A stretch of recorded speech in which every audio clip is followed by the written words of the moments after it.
Oh, isn't she pretty and cute? It's just a shame she's so dumb. Oh, now, Thunderfoot, how can you besmirch a pretty young thing like that? Justify yourself, man. Well, okay. First, what is she wearing on her head? Yeah, this girl thinks that wearing a sheet over her head will show an ancient magical desert spectre that she respects him. But shouldn't we respect her faith and religion? Well, no. Simply no. And I'll tell you why.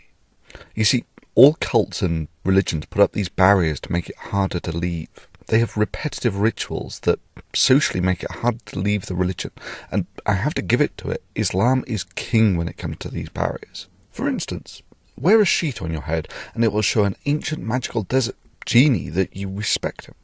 And if you don't, you are instantly recognisable as a social pariah. I mean, come on, why would an all-powerful God really care about what you wear on your head? Or shaving is evil and growing a beard will please the ancient desert magical pixie. And of course, not conforming will make you instantly recognisable as a social pariah.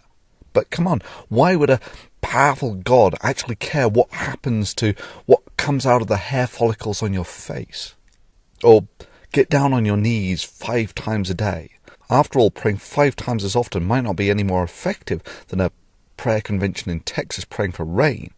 But damn, 5 times a day makes it virtually impossible for your typical herding human to escape the claws of the religion. And then, of course, leave Islam and we will kill you.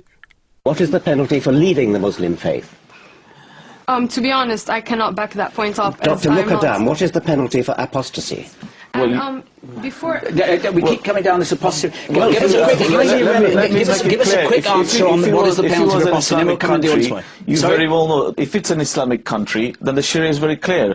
Apostasy is dealt with the death penalty. Thank you, that's all I want to hear. You know, like that guy in Iran at the moment who is purportedly born a Muslim. So now that he's grown up and says that he's a Christian, this obviously means that under Islamic law, as practiced in an Islamic country, that he should be executed. It's all designed to create social conformity to the religion and to make it harder to leave. So no, I have no respect, none whatsoever, for a woman who embraces the very tools of her social thraldom, no matter how well it's accessorized. To me, putting a sheet over your head to appease some desert spectre commands exactly as much respect as putting a box of ramen noodles down your jockstrap to show the flying spaghetti monster how much you love him. But that's not the only reason this Islamic makeup girl is dumb. She abused the Digital Millennium Copyright Act. She filed DMCAs for her own purposes when Potholer54 had the temerity to draw attention to her scientific illiteracy that she decided to vocally parade on YouTube. Sorry, girl, but that's a big no-no. You choose to inject your scientific illiteracy into this forum.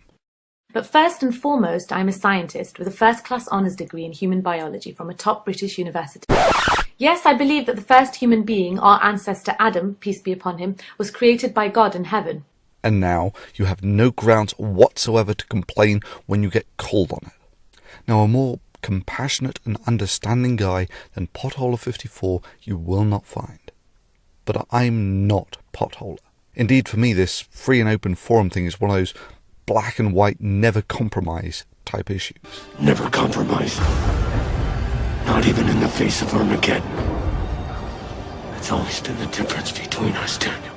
You see, when you filed those DMCAs, you claimed under penalty of perjury, a criminal offence, that you owned the copyright. And when the counter notices were filed and you did not sue, you de facto lost. Indeed, you can be sued for doing it. Further, it also puts you on pretty shaky ground for maintaining a YouTube account, as you claimed that you were making the claim in good faith, and that your account would be terminated if it wasn't. Now, I've got a pretty dim view of commercial makeup bimbos, Islamic or not, who elect to abuse a legal instrument designed for the fiscal protection of copyright because their skin, albeit very heavily chemically treated skin, isn't thick enough to take the mildest of criticisms from the most mild-mannered folks like Potholer54. Further, I have to say that your excuses for abusing the DMCA are risible. Indeed, you might as well have been parroting word for word PCS. And this is how he ended up. This is an apology from myself to Thunderfoot and other YouTube users. I confirm that the contents of this apology are true and accurate. My username on YouTube is VenomFangX. As many of you may know, there has been a dispute between Thunderfoot and myself over the past few weeks. We have resolved that dispute, and as part of the resolution, I am here to express my regret for the misuse of the Digital Millennium Copyright Act to serve takedown notices in relation to a number of Thunderfoot's videos on YouTube. Now, if you and your staff had just admitted that you got it wrong and that you'd abused the DMCA out of naivety, I could have let this one slide and we could have chalked it up to Allah giving you bad advice because he wasn't up to speed on modern copyright law or something. But that's not what happened. You acted like you'd done nothing wrong. And that's bull. And it sets a lousy precedent. And that's why I'm making this video. So you can file a DMCA against this video in bad faith if you want. And when you lose the counter notice, we will see if YouTube makes good on its promise to terminate the accounts of those who persistently abuse the legal instrument of the DMCA.